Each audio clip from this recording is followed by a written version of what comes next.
이 시간에 우리에게 주시는 하나님의 말씀은 요한복음 1장 19절에서부터 34절입니다.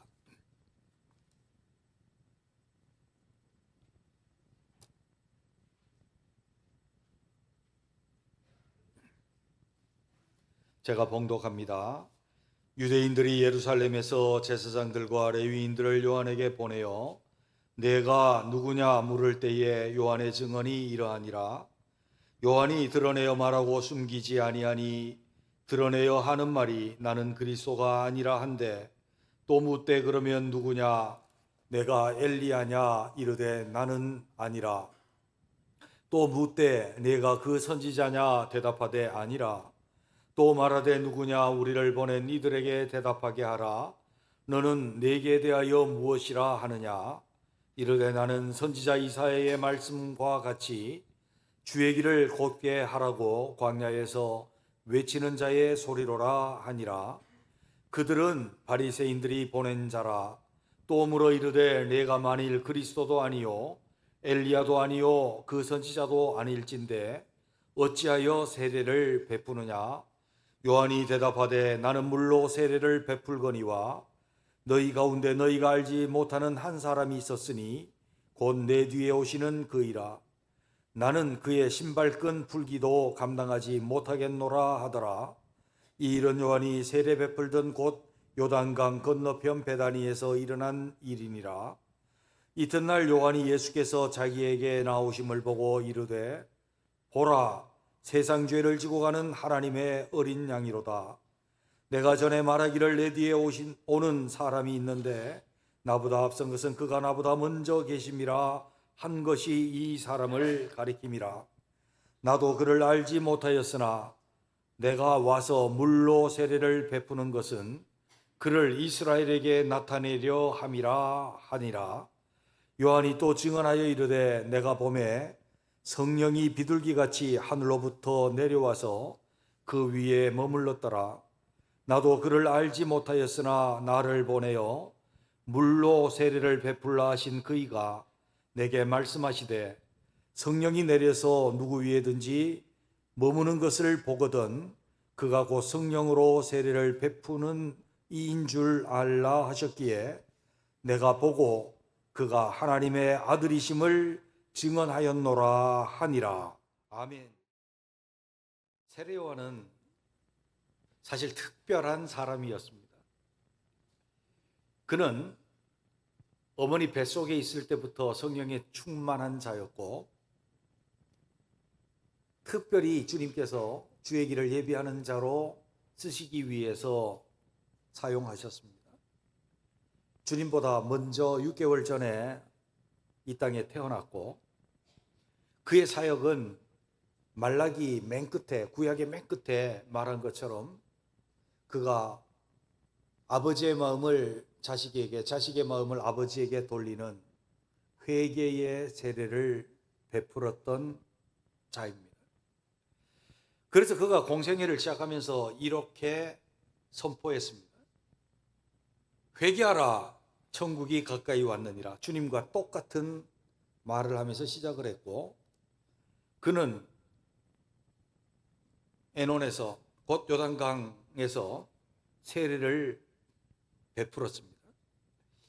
세례 요한이 세례를 베풀 때 유다 땅에는 큰 센세이션이 일어났습니다. 마가복음 1장 4절 5절에 보면 세례 요한이 광야에서 죄 사함을 받게 하는 회개 세례를 전파하니 온 유대 지방과 예루살렘 사람이 다 그에게 나아가 자기 죄를 자복하고 요단강에서 그에게 세례를 받더라. 온 유다가 다라고 표현을 합니다. 물론 모든 사람을 말하는 것은 아니지만 온 유다 지방에 큰 센세이션이 일어났음을 말씀하고 있는 것이죠. 그렇게 모든 사람들이 세례 요한에 집중하였고 세례 요한을 존경하기를 시작을 했습니다. 그러면서 그에게 특별한 관심을 가졌죠. 사실 그는 외모적으로 본다라고 한다면 다른 사람과 옷도 달랐습니다. 다른 사람은 부드러운 옷을 입고 섬유 옷을 입고 때로는 양 가죽으로 만든 옷을 입기도 했겠죠. 그런데 그는 낙타털 옷을 입었습니다. 여러분, 낙타털 옷을 저와 여러분들은 잘 모르지만 낙타털 옷은 매우 뻣뻣합니다. 그래서 그것은 천막을 만드는 그런 곳에 많이 사용하는 옷이죠. 사람이 보통 입는 옷 아닙니다. 낙타털 옷을 입고 그가 가죽띠를 띠고 먹는 것은 빵이나 포도주가 아니라 메뚜기와 석청을 먹었습니다. 아주 독특한 사람이죠. 아주 독특해서 주목을 받는데 그가 말하는 것은 패역하고 죄악된 세상 속에서 회개하라, 천국이 가까이 왔느니라. 그리고 수많은 사람들이 그에게 세례를 받습니다. 사람들의 관심은 그가 그리스도인가, 그들이 대망하고 있는 메시아가 오셨는가에 초점이 맞춰질 수밖에 없었습니다. 그런데 그는 자기가 드러내놓고 나는 그리스도가 아니다 라고 말을 한 것입니다. 그랬더니 사람들이 그에게 물어봅니다. 사두개인, 바리새인, 그들이 사람을 보내서 물어보기를 시작합니다. 그러면 네가 누구냐? 엘리야냐? 그가 아니라고 말합니다. 여기서 엘리야냐 했을 때 아니다. 주님은 그가 엘리야가 오리라 하였더니 과연 그가 엘리야가 왔다, 그가 엘리야가 맞다라고 말했지만 세례요한은 엘리야가 아니라고 합니다. 왜냐하면 그때 당시에 그 사람들이 생각하고 있는 엘리야는 달랐습니다. 그때 당시에 유대인들은 랍비들이 주로 어떻게 했는가 하면 문자적 해석, 자구적 해석을 해서 그것을 따랐고 유대인들은 그렇게 믿고 있었습니다. 하나님의 나라가 완성되기 위해서, 메시아 나라가 이루어지기 위해서 엘리야가 병거 타고 불수레를 타고 하늘로 올라갔던 것처럼 그가 똑같이 죽음을 맛보지 않은 그 상태로 먼저 내려와야 될 것이다 라고 믿었습니다. 그래서 질문해 보면 네가 그 엘리야냐라고 하는 엘리야를 물어본 것이고 그는 아니라 대답했습니다. 그러면 선지자냐? 라고 물어봅니다. 그때 자기는 그게 아니고 나는 주의 길을 곱게 하려고 온, 주의 길을 예비하러 온 광야에 외치는 자의 소리다 라고 이사야에서 말씀하신 그것을 말씀하고 있습니다. 그렇다고 한다면 우리는 생각해 보아야 합니다. 그럼 세례 요한은 예수님을 어떻게 누구라고 인식하고 있으며 예수님에 대한 그의 태도가 어떠했는지 그것을 오늘 사도 요한은, 세례 요한이 전한 예수 그리스도에 대한 인식과 그 태도를 전해주면서 메시아를 전하고 있습니다. 우리는 오늘날 이 사도 요한이 전해준 세례 요한의 주님께 대한 인식과 그의 태도를 통해서 우리 자신들이 어떤 믿음으로 확고하게 하고 그 태도를 분명히 할까를 생각할 수 있어야 될 것입니다. 그럼 먼저 그는 세례 요한은 예수님을 누구라고 인식했습니까? 그 첫째는 지극히 높으신 하나님의 아들이라고 하는 것을 인식했죠. 27절에 보면 곧 내 뒤에 오시는 그이라 나는 그의 신발끈 풀기도 감당하지 못하겠노라 하더라. 34절 내가 보고 그가 하나님의 아들이심을 증언하였노라 하였다. 보십시오. 사람들은 세례 요한을 많이 존경하고 있습니다. 그리고 겉으로 보는 그 세례 요한은 최소한 엘리야급 아니면 다른 탁월한 선지자급이었습니다. 그리고 육신적으로 보면 예수님의 외척인 형입니다. 아마도 성경 연구를 하는 사람들은 6천쯤 되지 않겠느냐 그렇게 추정하는데 거의 맞아요. 그는 인척인 거예요. 아마 내외종간 6촌이 될 것 같은데 그러면 세례 요한이 형님인 거예요. 예수님에게. 근데 그는 뭐라고 표현을 하고 있는가 하면 나는 그의 신발끈 풀기도 감당하지 못하겠노라. 근데 여기 신발끈 푼다 우리나라 구두로는 도저히 이해를 못해요. 그런데 그때 당시에 유대 사람의 신발은 어떻게 생겼는가? 외출하는 그들의 신발은 이렇게 생겼습니다. 바닥이 있고, 신발 바닥이 있고, 가죽으로 만든 바닥이 있고요. 그 옆에다가 가죽끈을 달아놨습니다. 이렇게. 그래서 신발을 신을 때에 그 판에다가 발을 얹고 그 끈들을 양쪽으로 붙들어매서 오늘날 샌들 같이 만들어서 바깥으로 걸어 다녔습니다. 그러면 그렇게 해서 신발을 신고 주인이 하루 종일 밖에서 돌아다니고 들어오면 건조한 지방에, 먼지가 많은 지방에서 들어오면 발이 먼지가 타고 발 땀이 나고 그러면 어떻게 돼요? 더럽잖아요. 발이 아주 더러워져요. 신발도 더러워져요. 그때에 그 집안에서 주인이 들어오면 가장 서열이 낮은 종이 주인이 오면 물을 떠서 그 신발끈을 풀고 발을 씻겨서 깨끗하게 닦아주고 그 신발에 먼지를 털고 그 신발을 정리했습니다. 그래서 신발끈을 푸는 사람은 그 집에 있어서 주인도 아니고 아들도 아니고 높은 집사도 아니고 그 종 중에 서열이 가장 낮은 사람이 신발끈을 풀었습니다. 요한은 그렇게 말합니다. 이분은 내가 신발끈 풀기도 내가 감당할 수 없는 접촉조차도 그와 관계하기조차도 내가 감당하지 못할 높은 분이다. 왜? 그는 지극히 높으신 하나님의 아들이기 때문이다 라고 그렇게 말하고 있습니다. 우리 너무나도 당연한 것을 오늘 말씀하고 있는데 그러면 우리의 인식이 정확하게 그러냐라고 하는 것을 살펴보아야 합니다. 우리는 학교에서 어릴 때 배울 때 이런 답을 많이 요구받았죠. 세계 4대 성인을 써라. 그러면 그걸 달달 외워서 우리 쓰던 버릇이 있단 말이에요. 첫째, 예수님. 둘째, 석가모니. 셋째, 마호메트. 넷째, 공자. 그렇게 써놨단 말이에요. 쓰면서 우리는 항상 그것이 우리 속에 남아가지고 주님이 그 사람들과 동격인 것처럼 우리의 인식 속에 동격인 것처럼 들어온다고요. 예수님과 공자. 공자는 유교의 선구자. 예수님은 기독교의 선구자. 석가모니는 불교의 선구자. 마호메트는 이슬람의 선구자, 성인이다. 그래서 종교다원주의에 밀려오는 그 물결 속에서 우리는 혼돈을 일으킬 수 있다.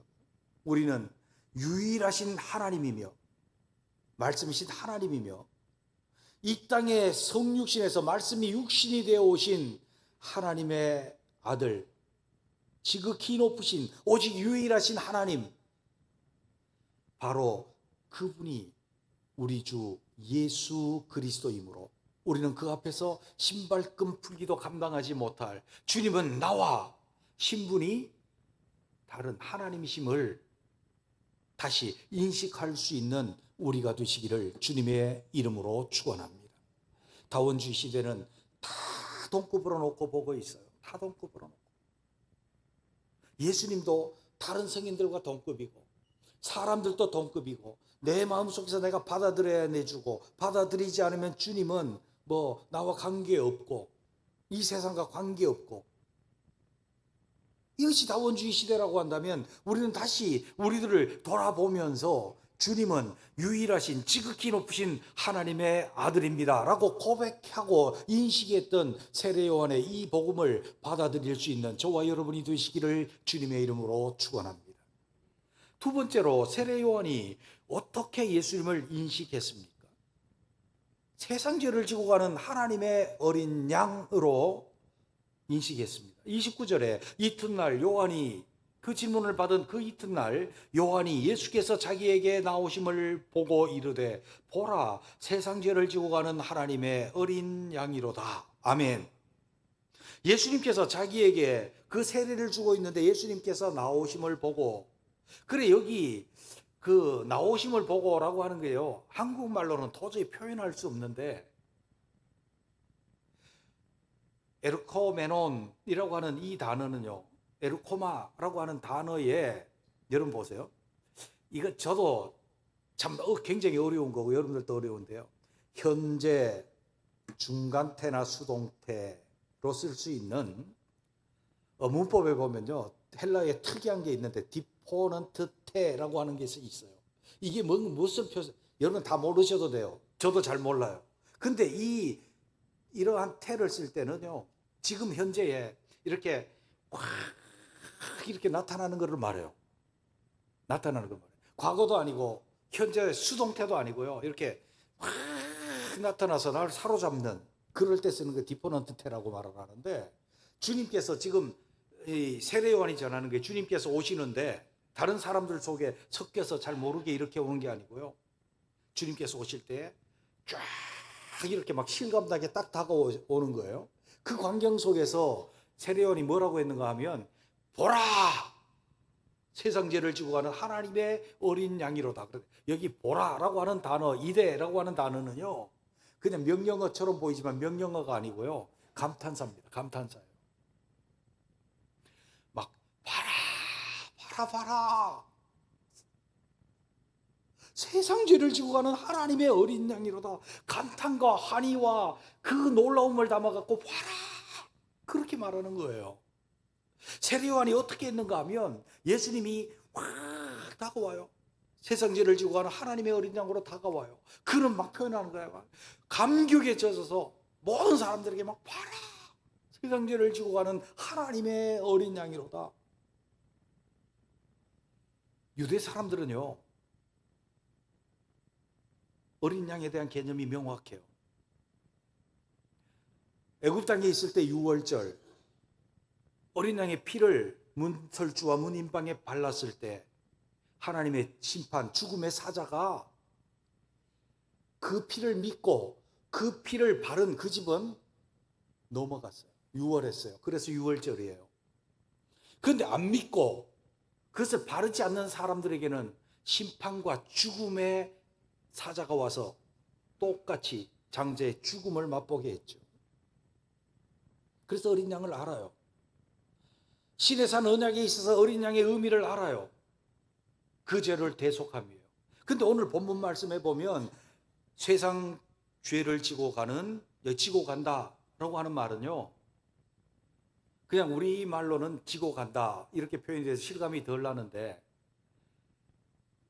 원어의 의미는요, 그냥 아무거나 지고 끙끙 내가 그것을 보존하려고 가지고 가는 그런 게 아니고요, 지고 가서 갔다가 내버린다라고 하는 의미를 담고 있어요. 아이로 갖다 버린다는 거예요. 치워버린다는 거예요. 세상의 죄를 갖다가 치워버리는 하나님의 어린 양이로다, 그렇게 표현하고 있죠. 세상 죄를 갖다 치워버려요. 누구 죄를요? 세상 죄를. 요한복음을 가지고 어리석은 논쟁이 좀 있기는 있었어요. 하나님이 세상을 이처럼 사랑하사 독생자를 주셨으니 이는 저를 믿는 자마다 멸망치 않고 영생을 얻게 하려 하심이라. 하나님이 세상을 사랑하셨느냐, 믿는 자만 사랑하셨느냐? 여러분 어떻게 생각하세요? 예수님은 세상 죄를 지고 가셨습니까? 믿는 자의 죄만 지고 가셨습니까? 세상 죄를 지고. 오늘날도요, 이 혼돈을 일으키는 사람들이 있어요. 하나님이 세상을 사랑하셨다, 세상은 모든 것을 다 포함한다, 그러므로 동성연애하는 자도 죄 짓는 자도 죄인들도 다 사랑하십니다. 그렇게 간다고. 그래서 거기에서 반론을 제기하면서 아니다, 믿는 사람만 사랑하신다 그랬어요. 근데 그 논의는 무의미해요. 왜? 주님은 세상을 사랑하셨고 세상 죄를 지고 가셨는데 뒤에 뭐라 그래요? 이는 저를 믿는 자마다 멸망치 않고 영생을 얻게 하려 하십니다. 다 사랑하셨는데 믿는 자가 구원을 얻고 멸망하지 않는 줄로 믿습니다. 세상 죄를 다 지고 가셨는데 믿는 자만 그 효과가 있다는 거예요. 그래서 사도 세례 요한은 그렇게 말합니다. 감탄에 섞여가지고 보라, 세상 죄를 지고 가는 하나님의 어린 양이로다. 우리는 예수 그리스도, 내가 섬기고 내가 평생을 모시고 내 주로 받아들이는 그 예수님이 우리 죄를 지고, 믿는 우리 죄를 지고 갖다 버리고 도말하신 예수 그리스도인 줄로 믿습니다. 그렇기 때문에 우리는 믿음으로 부당한 죄책감에 사로잡힐 필요도 없고, 그 죄에서 아직까지 종노릇할 필요도 없고, 오직 예수님을 믿는 우리는 주님께서 우리 죄를 다 갖다가 버리신 줄로 믿습니다. 그래서 우리는 주님을 생각하면, 주님의 십자가를 생각하면 그 주님이 세례 요한이 감격했던 것처럼 우리도, 오 주님, 내 죄를 지고 가는 어린 양이셨습니다. 내 죄를 가져다가 갖다 버려버리는 어린 양이셨습니다. 이 감격, 이 은혜가 여전히 살아있는 저와 여러분이 되시기를 주님의 이름으로 축원합니다. 세 번째로 보면 예수님은 성령으로 세례를 베푸시는 분으로 그가 분명히 알고 말했습니다. 33절에 보면 나도 그를 알지 못하였으나 나를 보내어 물로 세례를 주라 하신 그이 하나님이 나에게 말씀하시되 성령이 내려서 누구 위에 머무든지 머무는 것을 보거든 그가 곧 성령으로 세례를 베푸시는 이인 줄 알라 하셨기에, 예수님께서 세례를 받으시고 올라오실 때 성령이 그 위에 비둘기같이 임하심을 보고, 이런 내 사랑하는 자요, 내 기뻐하는 자요, 사랑하는 아들이다. 하늘에서 음성이 있었습니다. 그리고 나서 주님께서 세례 요한에게 주신 게 뭔가 하면, 예수님은 성령으로 세례를 베푸시는 분이다. 아멘. 세례의 종류를 신약에서 보면 네 가지가 나와요. 하나는 세례 요한의 세례. 우리가 아는 대로 아들의 마음을 아버지께로, 아버지의 마음을 아들들에게 돌리는 회개를 선포한 회개의 세례. 두 번째는 오늘 말씀하시는 성령 세례. 때로는 다른 복음서에서 말하는 성령과 불로 세례를 베푼다, 불세례. 성령 세례는 무엇입니까? 우리가 잘 아는 대로 가장 간단하게 말하면 첫 번째 성령의 충만, 첫 번째 성령의 충만함은 우리에게 성령의 중생의 씻음이 있을 뿐만 아니라, 깨끗게 하실 것이 있을 뿐만 아니라 우리로 큰 변화의 역사, 큰 회개의 역사가 일어납니다. 전에는 내가 율법을 따라서 살았고, 내가 세상의 법칙을 따라 살았고, 내가 다른 것의 통치를 받으며 살았으나 회개하고 주님의 나라에 들어가서 주님의 통치를 따라서, 성령의 통치를 따라서 살아가게 되는 큰 회개 역사가 일어나고, 거기에 은사가 더하여지고 주님을 섬기고 주님을 섬기는 도구가 생기고, 그 변화의 역사가 일어나는 것이 첫 번째 성령의 충만의 역사인 겁니다. 첫 번째 성령의 충만의 역사. 이것이 성령의 세례인데, 이 성령 세례는 누가 베푸시는 건가? 하나님 아버지께서 베푸시는가? 아니면 성령께서 친히 우리에게 역사하셔서 베푸시는 건가? 예수님입니다. 예수님께서 이렇게 말씀하셨습니다. 내가 가면 또 다른 보혜사를 너희에게 보내리니. 또 다른 보혜사, 성령님은 누가 보내시는가 하면 예수님께서 보내주시고, 예수님께서 우리로 중생하게 하실 뿐만 아니라 성령의 충만함을 입도록 성령 세례를 베푸시는 분이 예수님이신 줄로 믿습니다. 그래서 예수님 때문에, 예수님이 우리에게 성령을 보내셔서 성령의 충만함을 주셔서 성령의 씻음과 새롭게 하심을 우리가 입었고, 성령의 씻음과 새롭게 하실 뿐만 아니라 우리의 삶의 방향성이 돌아갔고, 예수 그리스도께서 성령 세례를 우리에게 베푸심으로 말미암아 우리가 은사를 가지고 주님을 섬길 수 있게 된 줄로 믿습니다. 그렇기 때문에 우리는요, 주 안에서 내가 그리스도 나라 백성으로 살 때에 이 첫 번째 성령의 충만함이 내게 빠져나갔다면 우리는 계속해서 성령 충만을 받아야 하고, 그 성령을 우리에게 충만하게 하시는 이는 예수 그리스도밖에 없는 줄로 믿습니다. 예수 그리스도께서 우리를 충만하게 하신다. 예수 그리스도께서. 그래서 우리는 항상 우리가 충만해서, 성령 충만해야 그리스도인답게 살아갈 수가 있는데, 그 성령 충만은 어디에서? 예수님과 예수님의 말씀 속에 성령의 충만함이 있는 줄로 믿습니다.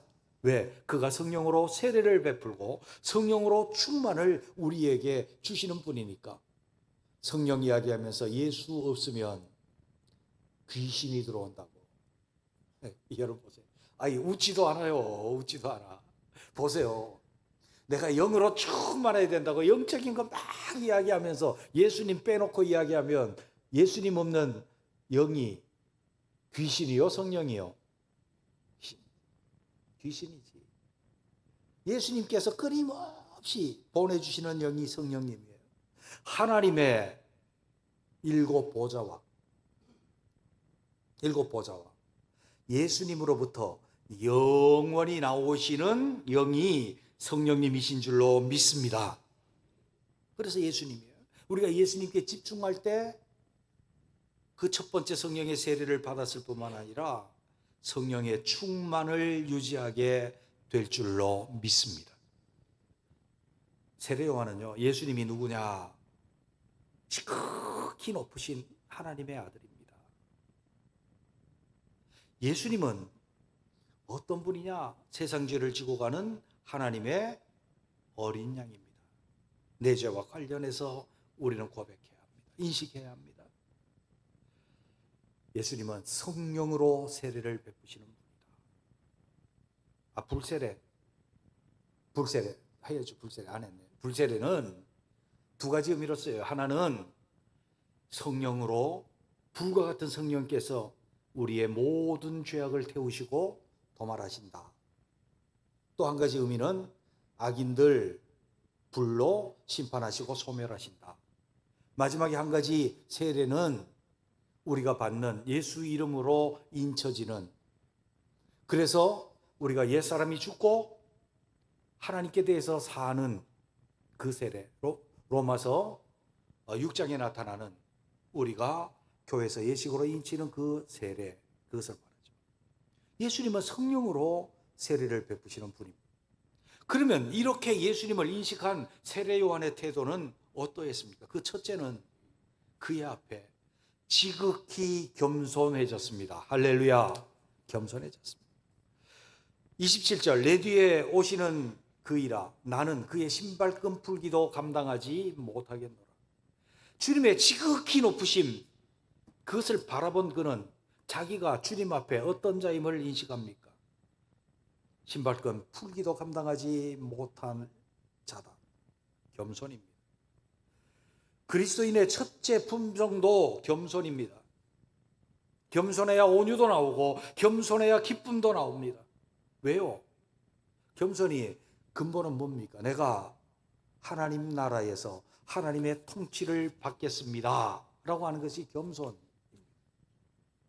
그 겸손에서 하나님 앞에 겸비할 뿐만 아니라 다른 사람에게 주신 하나님의 권위를 인정하기에 그 사람 앞에서도 겸손해지는 것이죠. 어린아이들 들으면 쏙 들어오는 이소부화가 하나 있어요. 거북이요. 늘 바닥을 기어다니는데 보는 게 땅 아니면은 물탕이나 풀이나 이런 것만 보고 다니는 거예요. 그러다가 하늘을 쳐다봤더니 하늘에 독수리가 날아다니는 거예요. 독수리가 나는데 저놈의 독수리는 세상을 다 내려다보면서 멀리 보고 너무 좋을 것 같아요. 창공을 막 날아다니는데. 그래서 어느 날 독수리가 옆에 왔기에 간절하게 부탁을 해요.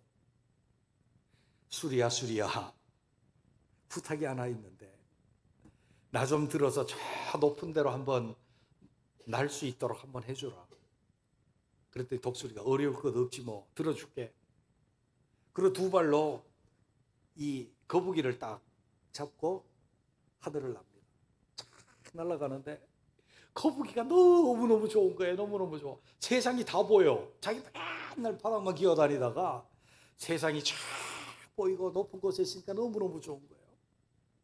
그런데 너무너무 좋은데 뭔가 하나 불편해. 독수리가 자기를 꽉 잡고 지 마음대로 날아가. 자기가 원하는 게 아니라 지 마음대로 날아가. 그래서 말했어요. 좀 놔줄래? 내 마음대로 날게 놔줄래? 그래 독수리가 어렵지 않지. 그러고 놔줬어요. 그 뒤는 말 안 할게요. 그 뒤는 말. 사람의 마음은요, 하나님과 같이 되기를 원한다고. 하나님과 같이. 처음 인간이 타락할 때도요, 그는 지극히 높은 사람이었단 말이에요. 근데 하나님과 같이 되려고 그러다가 타락해버린 거예요. 인간 이하로 툭 떨어져 버린 게 타락이에요. 우리 속에는 근데 여전히도 교만함이 있어요. 겸손함의 끝은 무엇입니까? 그는 예수님은 흥하여야 하겠고 나는 쇠하여야 하리라. 아멘. 여러분 계속 기억하십시오. 계속 기억하십시오.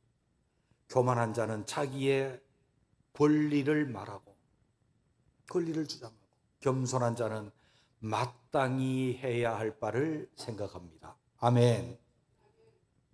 겸손. 주님이 지극히 높으시면 주님 앞에 나는 아무것도 아닌 거예요. 겸손. 두 번째로 세례 요한은 예수님을 그렇게 인식하고 나니까 어떻게 했습니까? 그리스도를 나타냅니다. 그리스도를 나타냅니다. 할렐루야. 31절, 나도 그를 알지 못하였으나 내게 와서 물로 세례를 베푸는 것은 그를 이스라엘에게 나타내려 함이라 하니라. 34절, 내가 보고 그가 하나님의 아들이심을 증언하였노라. 아멘. 세례 요한이 예수님을 그렇게 인식을 하고 나니까 그 다음에는요, 자기를 나타낼 생각이 있어요, 없어요? 없죠. 사람들이 그를 존경하면서 그를 주목합니다. 그때 그가 자발적으로 말합니다. 나는 그리스도 아니다. 그럼 너 누구냐? 주의 길을 걷게 하는 광야의 소리다. 의미 없잖아요, 광야의 소리. 뭐가 주인공이에요? 주님이 주인공이에요. 그가 물로 세례를 베푼 것은 예수님을 이스라엘에게 나타내려고 한 것이다. 내가 그를 하나님의 아들이라고 증언하려고 했다. 우리는 우리 자신들이 어떤 자인 것을 잘 인식해야 합니다. 우리는 세례 요한처럼 그렇게 말합니다. 나는 주의 길을 예비하는 자입니다. 그건 뭡니까? 주님을 사람들에게 소개하는 자입니다. 주님께로 인도하는 자입니다. 아멘. 나를 나타내는 자가 아닙니다. 나는 빛과 소금이 되어서 주님을 보여주고 주님을 나타내는 자입니다. 주의 길을 예비하는 자입니다. 내 속에 계신 주님을 나타내는 자지 나를 나타내는 자가 아닙니다. 그럴 수 있는 것이에요. 목사가 되면 누구를 나타내야 됩니까? 예수님을 나타내야지. 어찌하였든지 사람들을 예수님께 소개하고 예수님을 나타내는 자가 되어야지. 자기를 나타내는 자가 되면 안 되는 것입니다. 장로가 됐든 집사가 됐든 권사가 됐든 누가 됐든 자기를 나타내는 자가 아니라 예수님을 나타내는 자가 되어야 합니다. 아멘. 내가 세상의 빛 되면 나를 나타내면 빛 되지 않아요. 주님을 나타낼 때, 내 속에 계신 주님을 나타낼 때에 세상에 빛이 되고, 내 속에 계신 주님을 나타낼 때에 소금이 되어집니다. 여러분, 우리 교회도 뭐 그렇긴 하지만 조금 덜한데 주보를 보면 보통 이렇습니다. 대한 예수교 장로회, 전농교회. 예수보다 전농교회가 좀 커요. 그리고 그 밑에 보면 담임 목사 이태호가 커.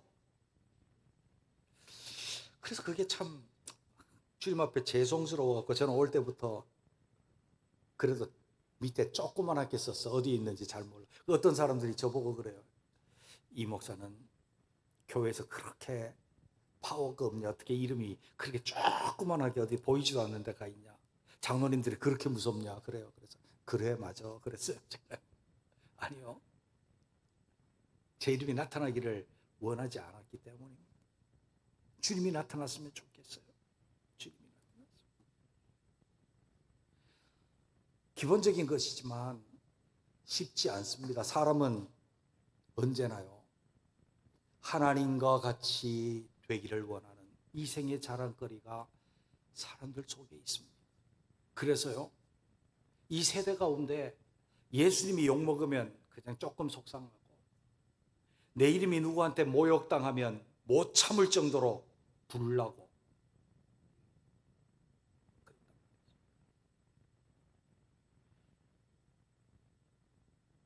그는 흥하여야 하고 나는 쇠하여야 하리라. 내가 욕먹는 거는 괜찮고 주님이 욕먹으면 안 되고, 주님을 나타낼 수 있는 우리가 되시기를 주님의 이름으로 축원합니다. 주님은 우리에게 높임을 받으셔야 합니다. 주의 영광을 받으셔야 합니다. 주의 빛이 세상 가운데 비춰야 합니다. 할렐루야, 할렐루야. 우리는 주님을 나타내는 자입니다. 우리의 마음의 동기와 우리 입의 말과 우리의 삶으로 주님을 증언하고 주님을 나타내고 주의 길을 예비하는 자로 살 수 있는 참된 믿음의 길을 가는 저와 여러분이 되시기를 다시 한번 주님의 이름으로 축원합니다. 기도하겠습니다.